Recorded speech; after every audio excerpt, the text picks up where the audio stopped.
What's up, everybody, man? Back. Welcome to a brand new video, and today we're going to be doing another Godzilla MonsterVerse lore Q&A. In this one, I'll be answering some of your guys' questions, including touching upon why Godzilla struggled against the MUTOs so much. Was it because he was rusty coming out of hibernation after so long, or were there other reasons involved? What exactly was the MUTOs' advantage over Godzilla? As well as discussing, does Godzilla get better at combat over time? Is that one of the reasons he's getting stronger in the MonsterVerse? Let's jump into it.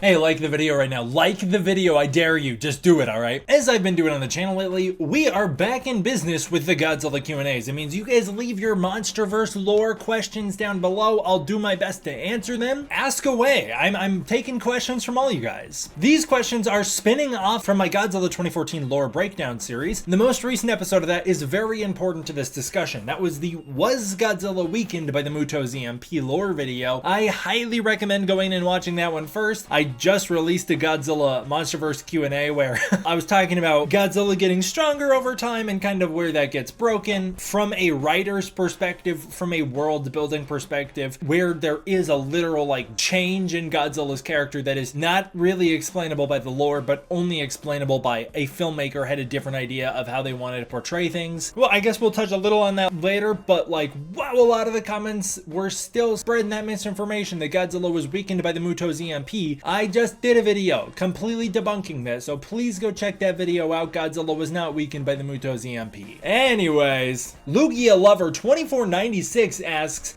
could it be perhaps he's a little rusty since he hasn't had a fight in centuries? This is in relation to Godzilla 2014 being maybe a little weaker in the 2014 movie than he is later in the MonsterVerse, and this does kind of rely on something that the MonsterVerse kind of has an over-reliance on, which is just filling in answers with speculation. I'll try and be transparent when I'm filling things in with speculation versus when I'm actually filling things in with lore, and in this case, we don't know much. What we know is that Godzilla has had many battles in the past. Godzilla's fought many monsters in the past. We don't actually know the full extent of the monsters he's fought, but he has had many battles with many unknown titans. He's had many battles with Kong's species. He's had many battles with Scar King and his ape tribe, and Shimo, it seems. It seems Godzilla's had battles with Shimo. He's definitely had battles with King Ghidorah. So it's not like Godzilla's not been in fights, so I understand the idea that maybe it's been a while. We don't really know. What we know is that humanity was around as Godzilla went into hibernation. There's plenty of cave art depicting him. Godzilla wasn't gone for like millions of years or anything. We don't know. What we do know is that Godzilla's awakened from his slumber in 1954. If you want to believe that Godzilla Awakening has any sway over the MonsterVerse, that actually makes this even less of a thing. You know, in Godzilla Awakening, if that were to be considered canon, Godzilla does fight Shinomura multiple times leading into 1954, so Godzilla's had battles as recently as 1954 according to that. As far as the actual current canon of the MonsterVerse, because remember, Awakening is not canon, Godzilla's awakened for the first time in 1954. He goes to war with the military. There's like a -1 period where he's going to war with the military. Now, my speculation is it seems like Godzilla might be going to war with the military because he just doesn't know what they are, you know? As far as our current understanding of the MonsterVerse goes, this might be the first time Godzilla's ever seen advanced ships and weaponry before. Remember, he's actually woken up by the USS Nautilus, which is a nuclear submarine, which we learned in Monarch Legacy of Monsters means Godzilla might have thought it was a Titan. So as far as Godzilla's concerned, there's all these little metal monsters rolling around the ocean, and that's what he goes to war with. Now, how much damage humanity did to Godzilla leading up to the 1954 Castle Bravo test? It seems they pretty much did nothing to him. So it's not like that was a great fight. So yeah, in a way, Godzilla's first true battle that we know of with the current lore of the MonsterVerse in a long time is with the MUTOs in 2014, and it's entirely possible he's a little rusty during that fight. I'll actually talk about later as we discuss, like, is Godzilla getting stronger over time? There is some evidence to suggest Godzilla's not only getting stronger over time, but like maybe he was a little out of weight in Godzilla 2014. It is important to note though, we actually have no idea what Godzilla was up to before the events of 1954. For all we know, Godzilla could have been doing plenty of stuff down in Hollow Earth or Axis Mundi or wherever, and we would have had no idea. Maybe Godzilla really wasn't in hibernation all that long after all. It's also important to note, Godzilla was in hibernation for seems like hundreds or maybe thousands of years maybe, but it's unknown. What is important is that for Godzilla, that passage of time would feel feel very different than it does for us. Godzilla's a creature that is millions of years old. At one point in the lore, he was supposed to be over 250 million years old. That's been wiped away. We actually have no idea how old Godzilla is. Current estimates place him around maybe 3 million years old, but we're not sure. The important thing to note there is Godzilla's lifespan is so enormous that for him that passage of time would be a lot shorter. It would not be, he wouldn't perceive it as much as we do. So would he really be all that rusty?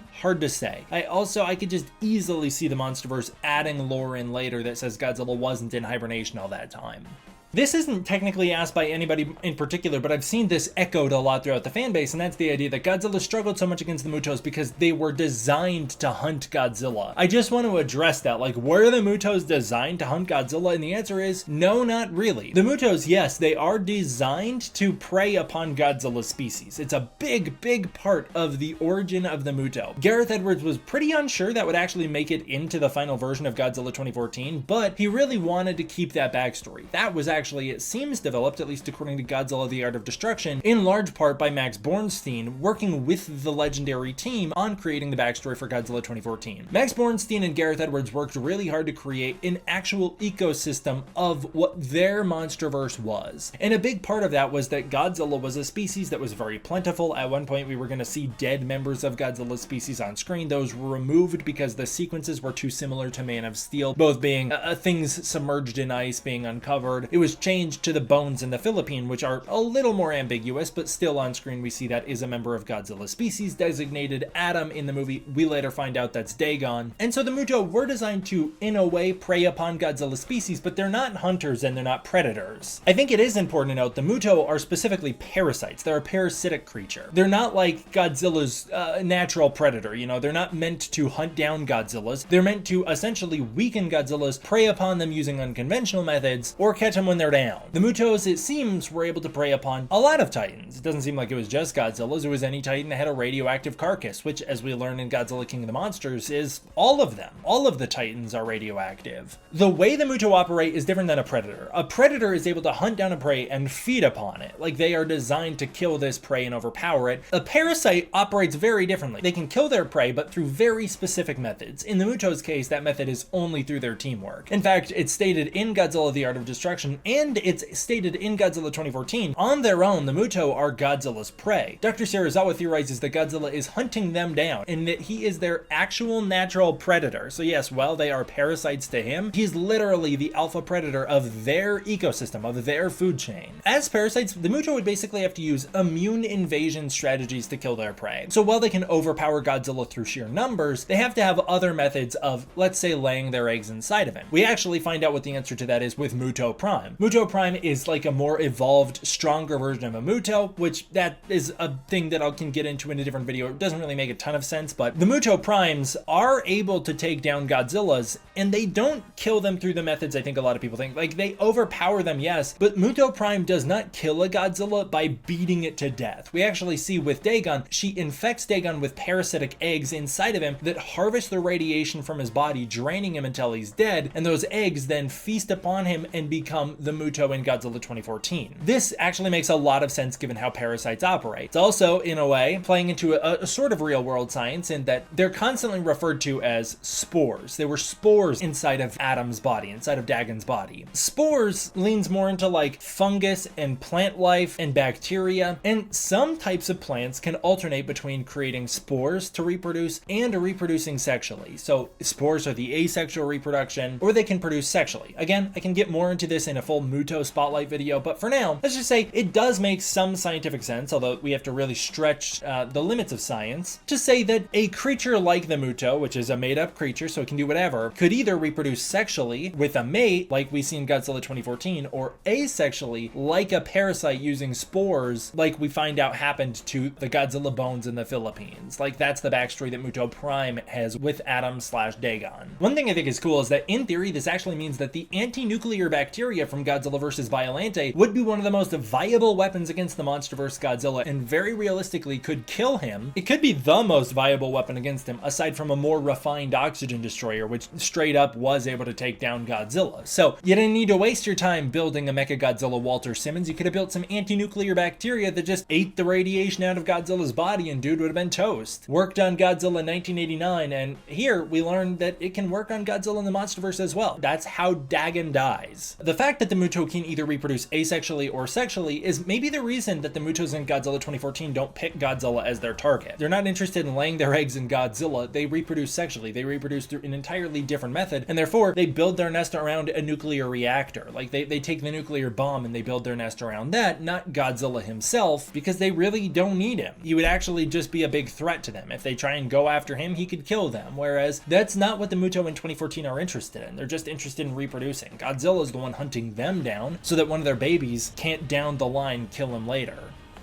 As such, the MUTOs have a lot of advantages over Godzilla. They have their speed, they have their teamwork. They do have a sort of strategy in knocking Godzilla off balance constantly. The male MUTO in particular has a really good ability to spin Godzilla around and outmaneuver him. The maneuverability of the MUTO is their biggest advantage over Godzilla, as well as their incredibly sharp claws. They can punch holes straight through Godzilla, cutting him up. They really do some damage. Godzilla also in the 2014 movie has some big blind spots, like he can't attack the MUTO when they're at certain angles on it. He eventually, in Godzilla vs. Kong, will be able to be flexible enough to where that's no longer an issue. But in 2014, Godzilla really had limited flexibility and range in terms of what he could reach. The EMP did not actually play a part in the 2014 film. Again, in the canon of the MonsterVerse, go watch my video about the EMP. We have no idea how the MonsterVerse Godzilla would actually interact with the EMPs because we never see it happen. Very likely it would have worked the same way it does in the early scripts and novelizations, in that it would simply stop the spark in Godzilla's neck from going off, so he can charge his atomic radiation, just he can't activate the spark that unleashes it through his mouth, which means it just sits there.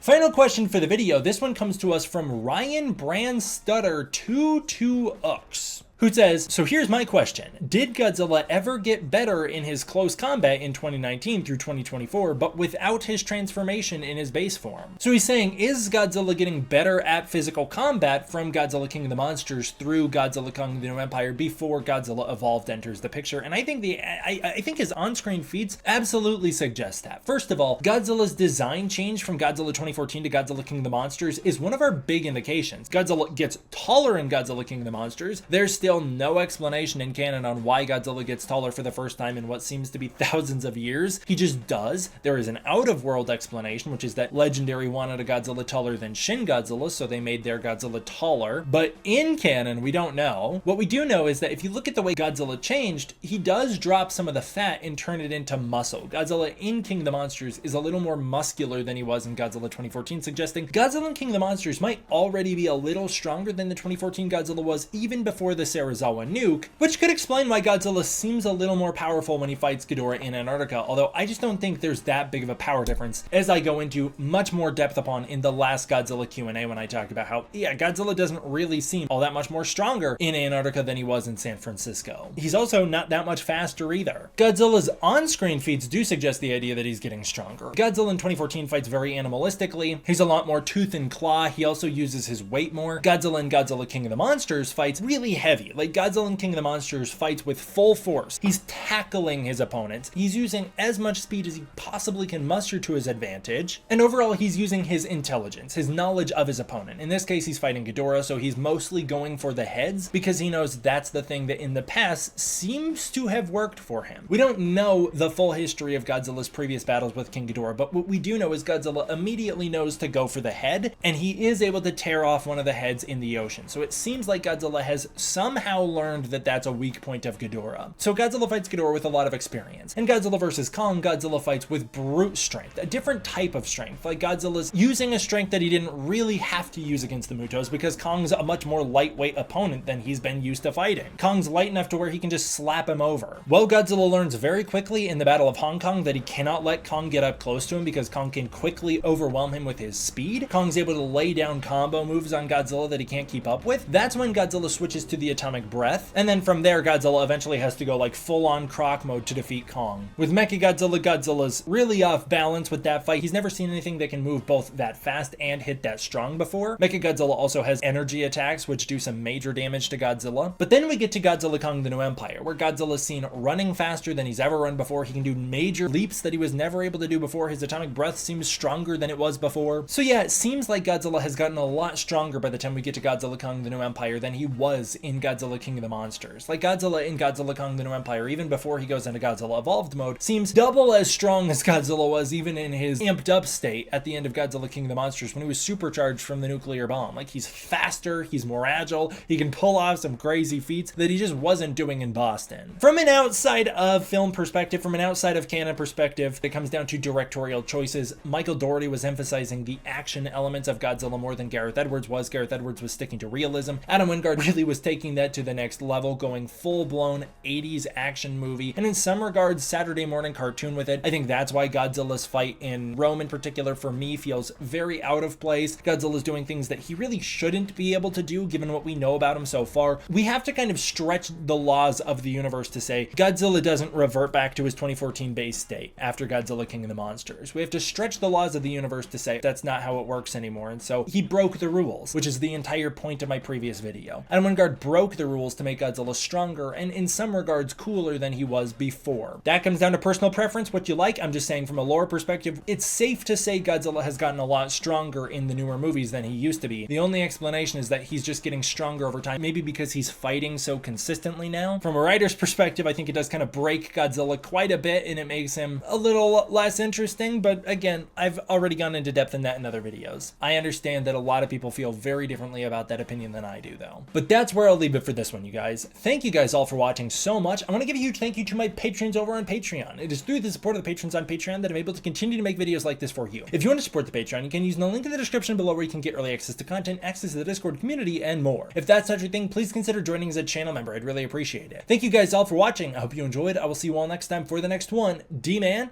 out.